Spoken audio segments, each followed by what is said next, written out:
Hey, welcome back, everybody, to another episode of That's My Time. I'm your host, Greg Aidala. Got a really exciting show this evening for you. A great radio personality on SiriusXM, Elisa Allechant, will be joining us. Before we get to that, I just want to, as I always do, give a quick shout out to all the sponsors that help make the show possible. That's QUAIL Auto Sales. It's my family's business that's been in Albany, New York since 1943. We're celebrating 81 years this year. Very thankful to the community for that. Also, Coach Me Greg. Those are my professional coaching services. Novice Sporting Clothes Company. Those are my good friends at Novice. Got to check them out. They're all involved with the NFL, Major League Baseball, and college sports throughout the country. Swag Island Tees. That's my friend Ed, a fellow Phish fan, and does all the tees for us. And also Bobby Chase and Next Evolution Media. Okay, so that being said, let's get right into today's interview. My guest today, I'm very excited. We have a lot in common, especially where we're from originally and musical tastes. She is a Sirius XM host on Phish Radio. She's also a voiceover artist and media producer. And as I mentioned, a fellow upstate New Yorker, now living in sunny California. Please welcome Elisa Allechant. Welcome. Thank you so much. It's great to be here. Oh, it's great to see you. How's everything out there in sunny California? It's hot. It is very, very hot. Yeah, it's hot here, right? It's July. It's summer, but you're in good health, and I'm Yeah, really excited that you're here. I like listening to you on the radio, all of Phish Radio, and I'm really excited for our audience because this is something that's focused where we're going to talk. I love about music, and especially one of our favorite jam bands, if not the best band that we are into. absolutely. The Being greatest Phish. American jam band ever. 100%, Sorry, right? Deadhead fans. Yeah, I know, right? I know. Dead is a. You ever get to see the Dead? You ever get to see it? I did not. I did not, Oh, unfortunately. I was a little late for that one. yeah. I was more in high school, more into Christian rock, until someone Okay. introduced me to Fish. All right. Cool. Well, we're gonna get into that too. The Dead was great. I saw them in two shows at upstate New York. I know that you've been to them. There was the Knickerbocker Arena, Mhm. Albany, New York, and that was my first time I ever experienced that type of music because growing up playing music and listening to classical and rock and all that. So it was a great introduction. Um, so I'm glad you're here. So let's just start here. We'll get the audience a little bit familiar with you. I'm from the capital region of New York originally, and as are you. You're a little bit north of me. Tell our audience where you're from because it's a beautiful part of the country. I'm from the Adirondack foothills, Glens Falls, New York. Our high school song was "Meet the Adirondack Foothills, where roars the Hudson Grand." It's a beautiful historic place. It's the most gorgeous place in the fall. I absolutely love it, but I couldn't drive in the snow. Yeah. It's funny.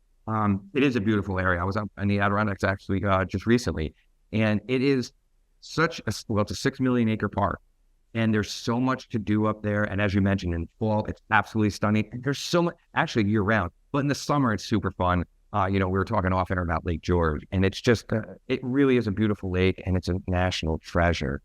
Um, Mhm. and so it's really cool because, where we're both from in upstate New York and the Northeast is very heavy, jam band. A lot of great jam bands. I'm friends with Mo, especially Vinny Amico. And I think it's something special in this area that, music fans really adore. They come to a long ways to see shows. So I had learned a little bit about you, and it's pretty funny because we've been in the same room together very, very early on. And so early on, it's 30 years ago this year. So my first Phish show was Halloween '94 at Glens Falls Civic Center. Yeah, my very first Phish show and with my brother and our crew. My brain, it was like trying to wrap it around like a Quentin Tarantino movie. It's like, what is this? I'd listened to him a little bit. We're 20 years old going into it, and it was this great experience.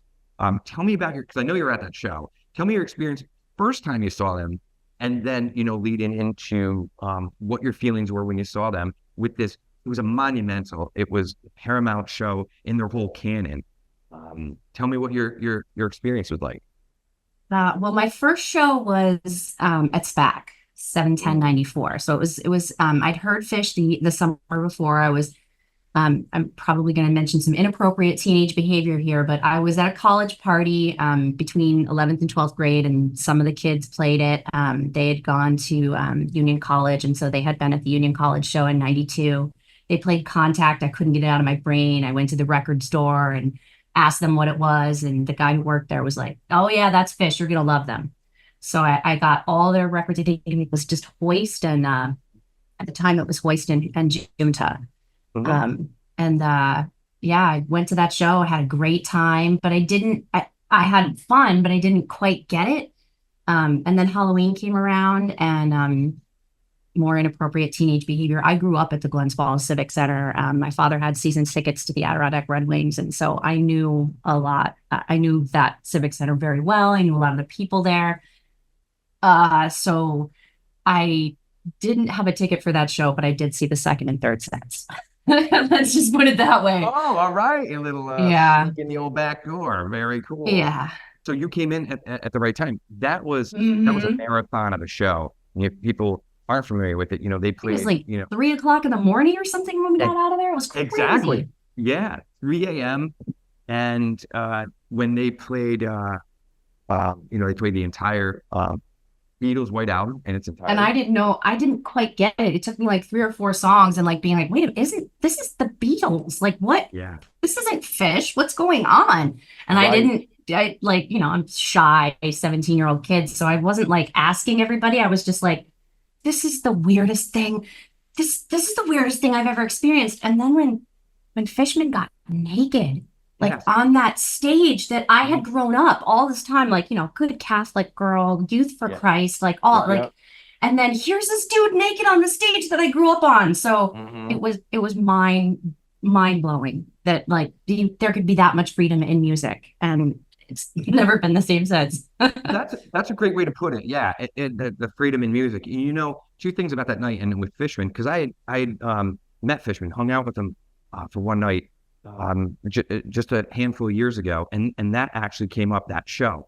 So you speak about the Glens Falls show, and the freedom in the music. When he got naked, if you recall, they were singing at one point like Amazing Grace, and we were on the floor. I don't think we were 50 feet from the stage, and all of a sudden, he gets naked, and I'm like, is that? All right, well, this is what it's all about then. So I was like all in on this whole theater aspect of what is Phish. And that went along with, Trey had come out with that melted face of that show. Okay, so what was so crazy is when we got there, we're in the back, and then here's this dude in this great outfit that's handing out candy.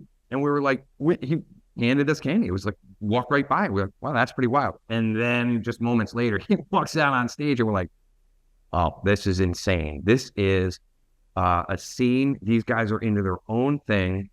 They don't give a hell what anyone thinks. And it's all for the fans.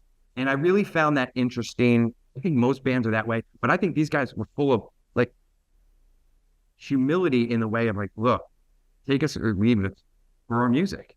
And I think that's really important in the Phish fandom world. Do you agree with that? Absolutely.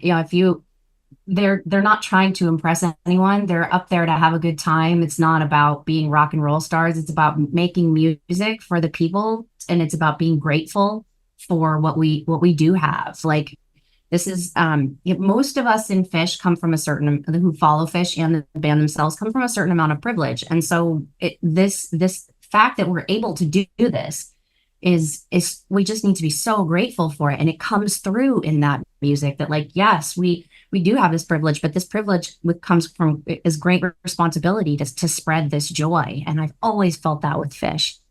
Always. I agree. And even so, it's even, when, starting with the Dead and Jerry Garcia used to say, hey, look, man, let the tapers come in, let them get the music out. And I think that I mean, if you think about how nuts it is, and fishing and these tapers, to get these tapes out, and that's how it's just spread their word. It's pretty incredible. I mean, nowadays we take things for granted, right? We can zip out something in 35 seconds around the world. So for them to be perched headlong and to continue that and to be so inviting, right? To keep the door open to all sorts of new ideas and how to get the message out. They are really, the leaders, especially a lot with festivals. I mean, you've got, what's the one I just slipped my mind, down in Tennessee?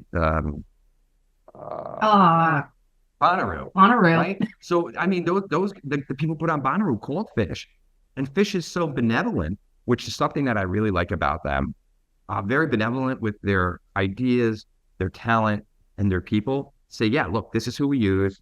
This is a good map for how you should do it, and it just, that's just something incredible. Changed the festival scene everywhere. Yes, they did everywhere. 100%. I was go ahead.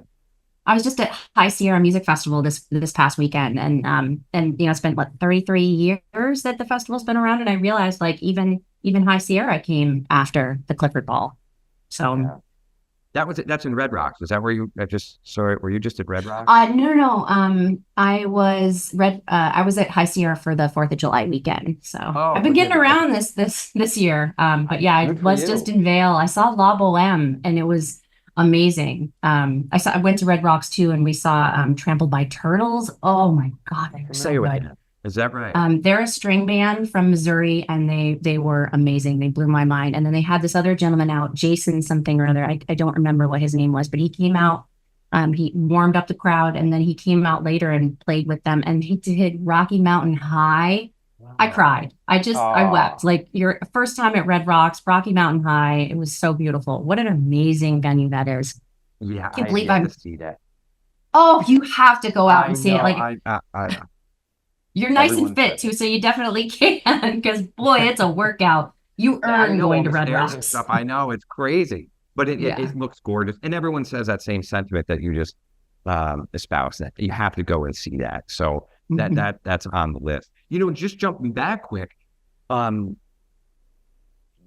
were at Clifford Ball as well, and we were there for the second day and night, and to the day personally. That's the largest gathering for a show I've ever been at. I think they tallied it at 75,000 people. And it was a great experience. And what was so fun was we didn't have phones. We didn't have, cell phones, have anything. And it seems like a million years ago. But all I remember is at the house phone, my brother and I at our family home, our father took the message for us. That our other childhood friends said, Mr. Aidala, could you please tell Gregory and Stephen that this is where we'll be. You have to walk down this dirt aisle. You have to take a right at this flag. We'll be down on it. And sure enough, that's how we did it. And it was a great, great experience. Did you attend Clifford Ball? If so, how was your experience? No, my first festival was Big Cypress. Okay. Yeah. I didn't do any of the festivals when I was back out east. I didn't tour a ton when I was younger. I didn't financially have the ability to do that. I had to work a lot. But I saw Phish as often as they would come to the Albany Glens Falls area. I didn't get to any of the festivals until Big Cypress came around, and then I was like, well, I can't miss that one. So that sounds like that would have been a really fun fest because they've got great lineups song wise. Big Cypress, a lot of hype. So good for you. That must have been a real indeed. You bring back Albany and stuff. They've been very good because Albany was, they're a lot where they started. When they came down, I believe that I know for a fact the first place actually where our business is, where this is being filmed right now. Literally, it's just a couple blocks that way, south. From where I'm sitting is the first place they played called Paulie's Hotel. And it was 1989. And I mean, if you walked in there and you saw this place, I think Paulie's holds 60 people. Yeah, it's teeny. And then they moved. Do you know the Palace Theater, the historic Palace Theater in Albany? Yeah. Yeah. So they had played there, and my younger brother had seen them a couple times. Or no, they played twice. He'd seen them once there. And then all of a sudden, it's boom, it's Glens Falls, and then they started playing the arena. And do you recall, we were probably in the same room at the Knickerbocker Arena with do you remember they used to play like Black Friday, like the Thanksgiving Day weekend shows? Yeah, was that 97, I think? Yeah, it's definitely it's the late 90s. So yeah, I think Yeah. I wish my brother was here and I don't feel like looking it up. But it was like I remember a couple of shows where we had to go through blinding snow to get there. Definitely. there was a massive snowstorm. Geez, I think you're right. I think you might be right. I think that might be 97. Yeah, But I actually followed a truck down the Northway to get there, like 40 miles an hour. It was crazy. Look at you. You're a trooper. That's why I moved out west. Yeah, I don't. It doesn't snow here in Sacramento. How long have you been out west? I came out here in 99, so I've been here 25 years now. Hey, good for you. Yeah, That's great. I moved out here to go to massage school, and then I went to San Francisco. I was going to go to did go to a school there. But my first weekend of moving there was Trey and Phil at the Warfield. And the guy that I was seeing at the time knew how to become an usher there. So I was able to usher for those shows. It was amazing. Wow. Yeah. Good for you. Have you got to, because I know I saw all your guys like Ari and Schwartz and all your guys' pictures, when you're out Sphere. Have you ever hung out with any of the members?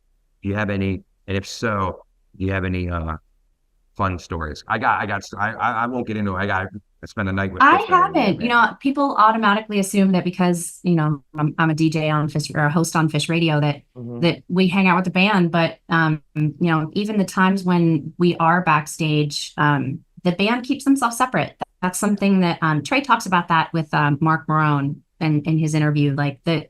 They cut that off. They keep it small. And so even those of us who are sort of in the circle, we still don't interact with the band. They're doing their thing before the show. I don't want to chat with them. I want them to be super focused when they get on the stage. And since I live in California, and Jonathan also doesn't live in New York, it's generally Ari who does the interacting with Trey and the rest of the band because he's close. So yeah, I have not hung out with the band. I did get to do a small short interview with Paige before Dick's last year. That was really fun. Super great guy, but we're not friends. I don't know the band. I just absolutely love all their music. So maybe someday. Yeah. I think someday you will. Especially if they're all, if by chance our vessels pass. Oh, look at that. Using lyrics. No, I think you'll find it interesting. Fishman was super fun he was super fun to hang out with. I think we talked a little bit off air because I had met him. He was playing at the time in 2018 with the Malik brothers from Maine. That's where John resides, and he had filled in a couple shows, and he was he's a great conversationalist. Very, very interesting. Learned a lot about him from old school jazz drummers that I got to listen to based on his recommendations. So he was a lot of fun. And speaking of like a lot of fun, I noticed something that something on your website that piqued my interest. You have something going on. I believe it's called the Lynn Haven documentary. Yes, it's a passion project that I just haven't really, it's hard being a single mama in California, and so I haven't had the cash to really follow it as much as I would like to. But the Lynn Haven is a 1928 highway Pullman bus, and what that is it was a Safeway 6-wheel chassis. So the chassis for the bus, and then the bus itself was built by the coach itself was built by Schaefer coach makers, and then the interior fixtures of it were from Pullman, the train, who did the Pullman cars for the trains. Oh, and this vehicle was commissioned by Harry Holman Lynn, and he was originally a showman. He had a dog and pony show that went through Maine, through rural Maine. And because of the conditions of snow up there, he had to devise a system to get his trailers full of the ponies and the dogs and all the other side acts that he had through those rural areas where there wasn't any trains. So he devised this wheel system very similar to a tank where, you had the track system over the wheels, and that made it easier to get over the snow. And that, because of, I think it was the influenza that was happening back then, not our pandemic, but the pandemic 100 years ago, he wasn't able to continue the show. So he sold the patent for this pulley, this wheel system, to a tractor company, and they started building Lynnhaven tractors. And those tractors that were all across the country building roads in the 1920s and 30s and into the 40s. So they were very well known in the Adirondacks, but also all the way out here in California. He was selling them in Alaska. He was even starting to sell them over in the Middle East when they were first starting to do things over there with oil and Standard Oil and everything. So he commissioned this vehicle so that he could have a moving office, the Lynnhaven, his Lynnhaven. It was beautiful, and he traveled around the country in it with his wife, who was also part of the dog and pony show. She could play the organ and sing beautifully. They were madly in love. He had the vehicle for a little while. Then he started getting interested in aviation. He built in Morristown, New York, and his other place in Maine that's escaping me right now. He built 2 airfields there so he could fly back and forth. And unfortunately, on one of those beginning flights, his pilot stalled, or his plane stalled, and the pilot wasn't able to recover. And right in front of his beautiful wife, Grace, he went down and in a fiery crash. So the Lynnhaven was sold to another gentleman who started using it to take rich folk and other dignitaries. Folks would travel from New York City via the Hudson River up to Albany, and then from Albany would drive up to Lake George. So the Lynnhaven was used as a luxury kind of accommodation for the richest people to take from Albany to New York, and they would have entertainers like Ziegfeld Folly Girls who would be on the Lynnhaven with them, just to kind of entertain them. And then they'd added there wasn't a bunk on the Lynnhaven when Harry Holman first built it. But they added the bunk for the Ziegfeld Folly Girls to be able to sleep on their way back from Lake George, and then to do it all over again. And then when that, because of the Depression and World War II, and just the money not being there for the river cruises, people starting to drive a lot more on their own from New York. So the Lynnhaven got sold again to a gentleman who wanted to turn it into a museum. Oh, I'm sorry, I forgot the most important part. Before it got sold, I think it was used by FDR to travel around New York for his presidency, for his campaign. I've heard whispers of it. I haven't been able to go to Hyde Park yet to find any information. I have a few things that I want to look up there, but I just, it's a trip that I haven't been able to do. To confirm that he did in fact use it. It makes sense because he always wanted something that was mobile. He would have been able to sit in it and have receive guests and not have to get up. So it makes sense that he would have used it. I can't confirm it yet. Yeah. After that, it was owned by the man who wanted to turn it into a museum. He drove it all the way out to Arizona and it broke down. He fixed it. He drove it back. Then it was sold to another man who my father ended up buying it from, John. No, I don't have my notes in front of me, but he sold it to this gentleman who had cars and also a cement business. My father was a contractor. He built a lot of large buildings up there, the NIMO building in Lake George. He put in a lot of the rides at the Great Escape. He was the big time contractor up there. That's so awesome. He was working with John and for putting the cement for the Steam and Demon at the Great Escape. And he saw the Lynnhaven. And at the time, my father was also building this attraction in Lake George that didn't last very long. It was called the Adirondack Adventure. And it was it was a slideshow about the Adirondack Park and the history and everything like that. So he wanted the Lynn as part of the whole scene at the Adirondack Adventure because it was really such an integral part of the Adirondacks. And so he bought this vehicle against my mother's wishes. She was very upset about it. And then it sat for like 10 years and he didn't do anything with it. Just, business wasn't moving as well. There was a slowdown in construction. People were moving away from using unions. So he wasn't able to fix it up. But when my parents split, that's what he did for 15 years. He just, every night he was on the Lynn. He hired a crew of people to help him with it.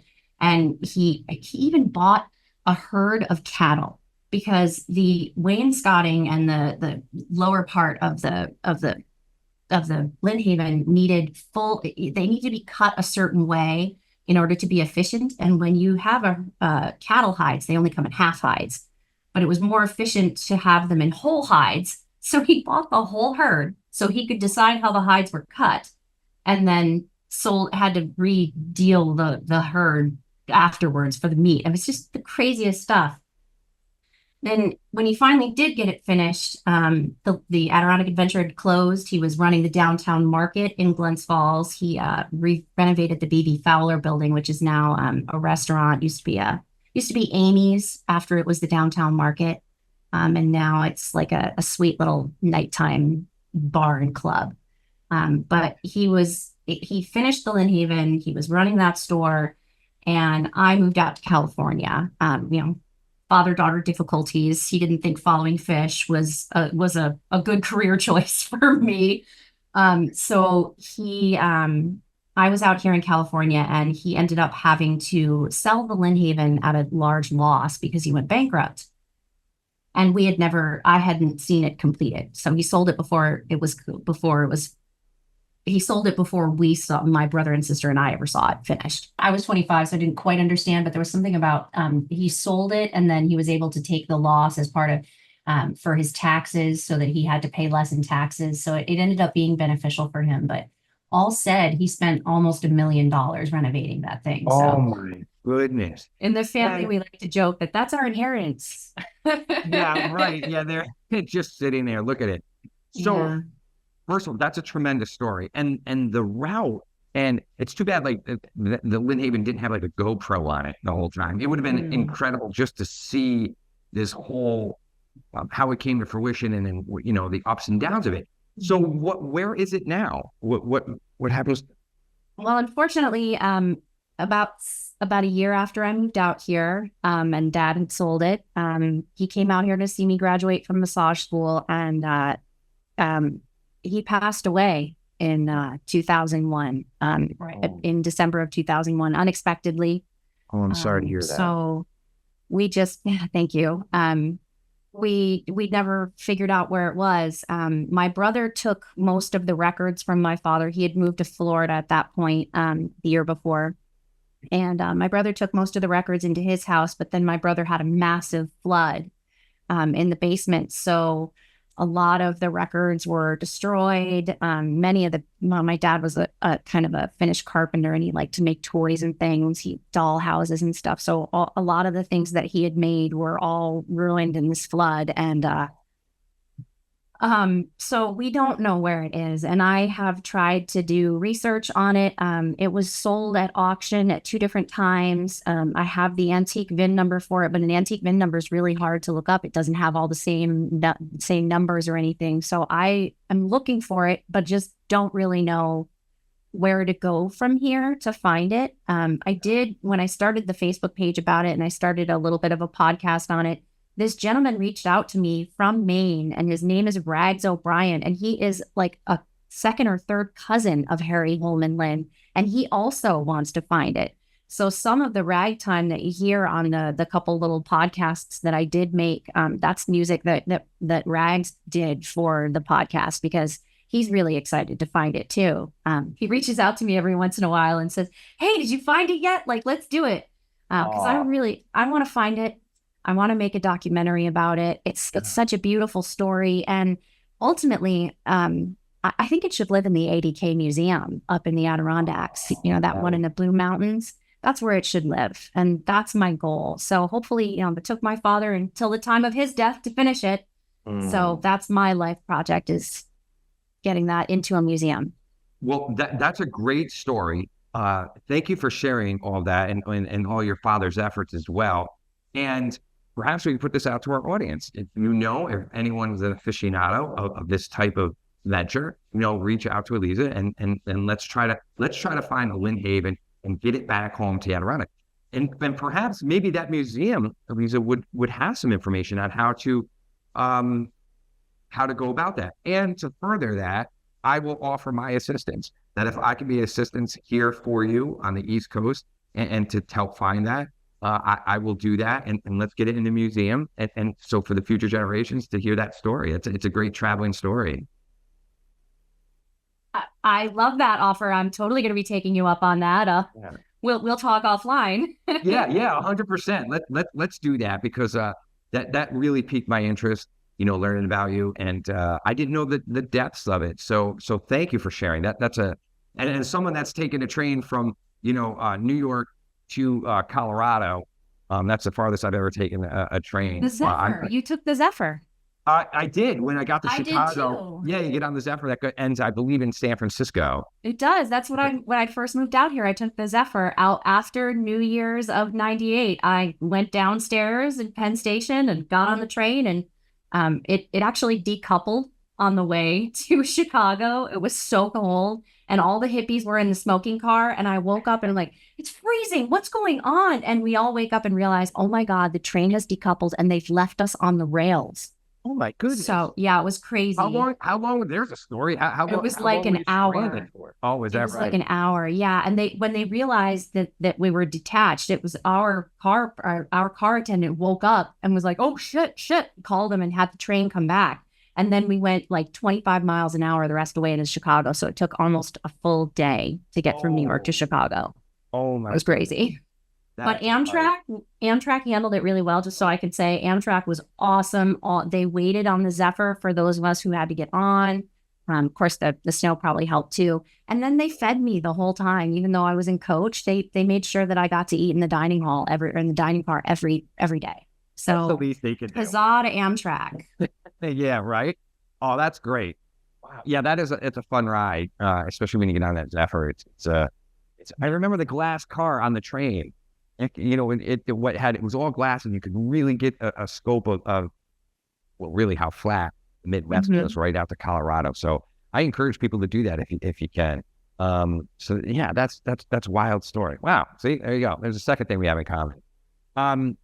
So let's see. I know you're a busy gal, a lot going on. With recording the shows.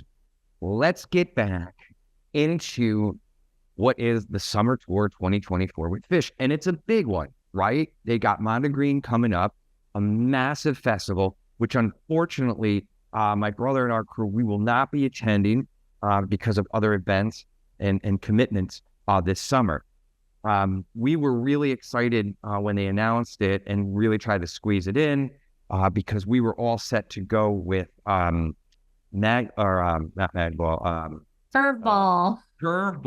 We were all set to go. We had a nice B&B, bed and breakfast set up. It was going to be the time. We were so excited, and obviously that just went and just got canceled because of the water. In fact, we actually went up to. We were still. I don't know. Were you scheduled to go to Curveball? I was, but I ended up selling the ticket like 2 weeks before because my boss really needed me to stay in California. I was working in the cannabis industry and we were having some issues. And so I ended up not going. And then turns out it was fortuitous. Yeah, right. Lucky for you. We wound up going to Burlington. We had to get out of town. We just went up there. There was a nice fest at Woodchuck Cider up in Vermont. Little plug for those guys. They had a great festival. I think they do this little fest every year, and I think the headliner was 311. So at least we got music in. Yeah, it was a great, Vermont. It's a very quaint state, and it was super fun. Are you going to Montegreen? Are you going? Absolutely. Yeah, I wouldn't miss it for the world. It's the I'm doing Montegreen and Dick's this year, and then of course watching everything else. We got an RV. We're in GA camping because then I get to hang out with everybody else. Cool. Yeah, I'm really excited. It's been since Big Cypress that I've been to a festival because when Phish got back together in 2009, I was just going back to college myself. I had only finished an associate's degree, and then I quit school because I wanted to follow Phish and moved to California and become a massage therapist. And so when Phish got back together, my mother called me and said, "Please don't quit college. Please."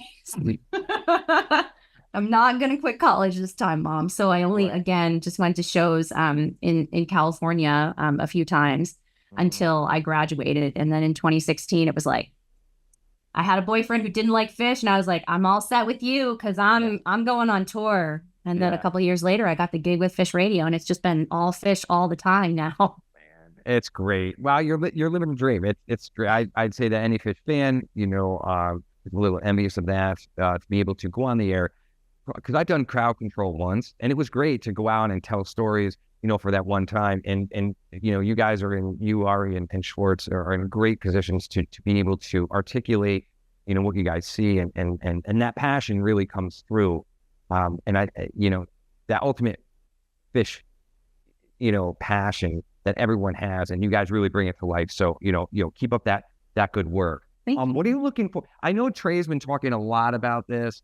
They recently did Tiny Desk and everything. He is really excited about this festival. They are very good about keeping secrets.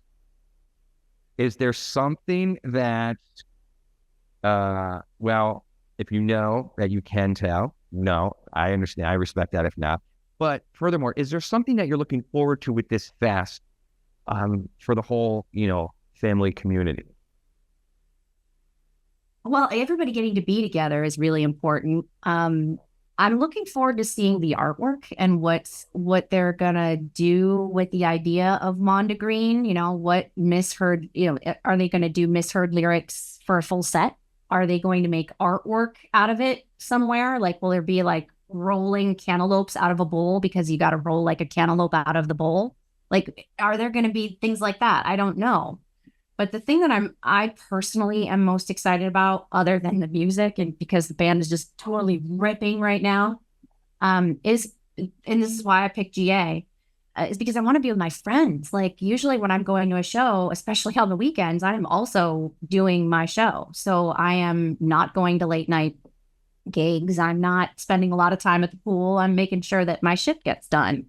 And I don't have to do that as much for Mondegreen because there's several days where I won't be doing Phish Radio. So it'll be me actually being able to hang out and enjoy Phish with my friends, totally stress-free. And that is just so excited for that. I just want to sit around in a misting tent and drinking bubble water and having a good time talking about what happened last night. Like, oh my God, did you see that thing? Yeah. Right.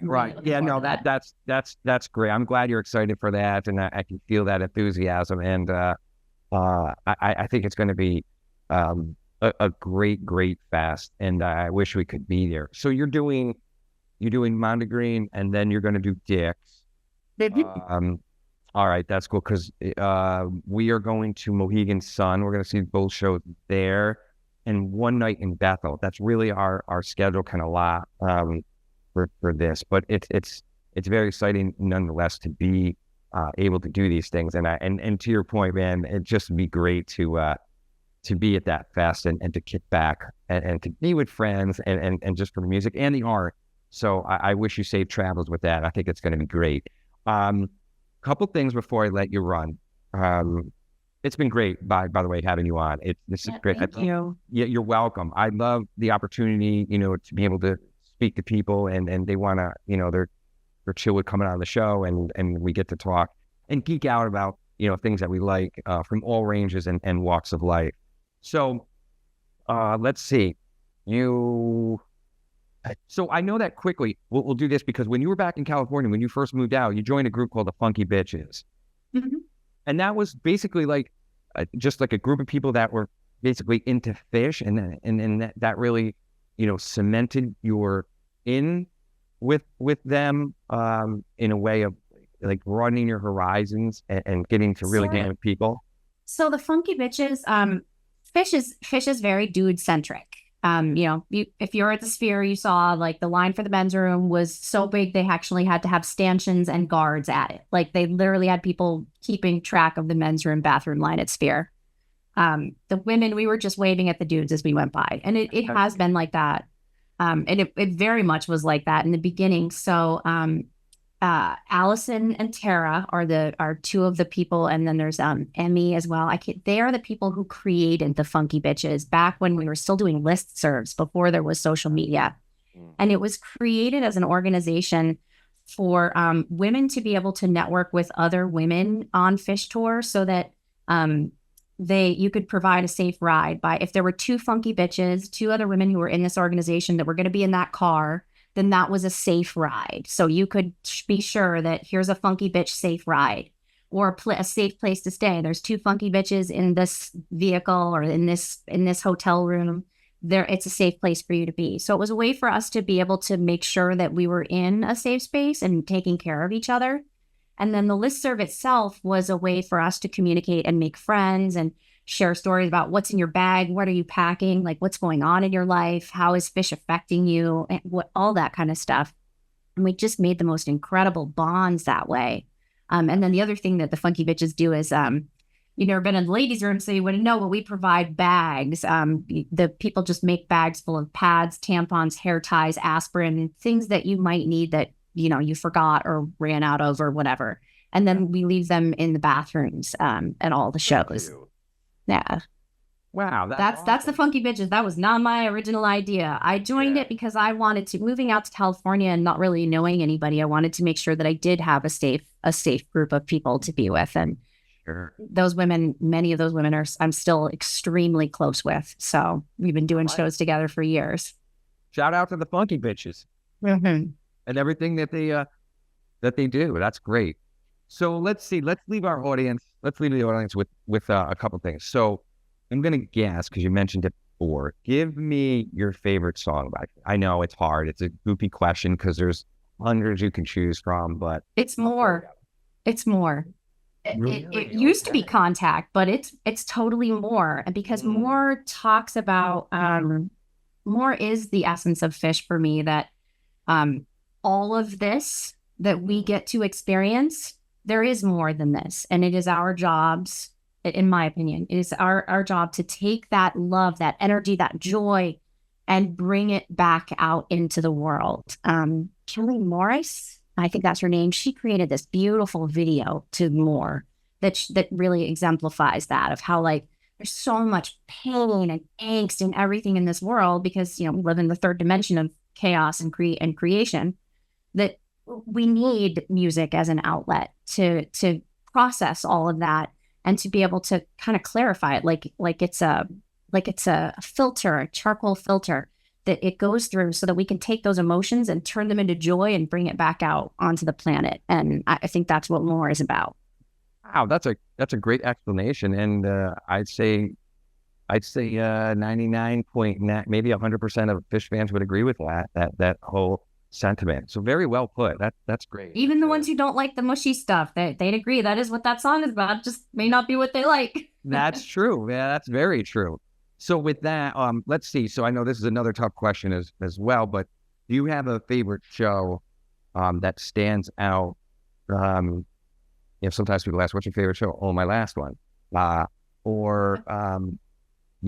Is there what stands out for you? Is there anything that your favorite show, favorite experience, anything of that nature?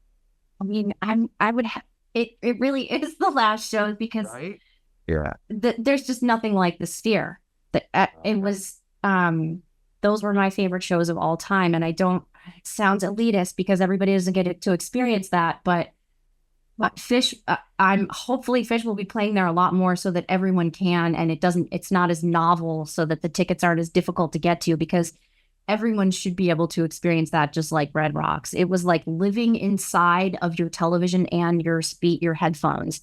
You had the spatial audio happening all around you, but you weren't wearing headphones for the spatial audio.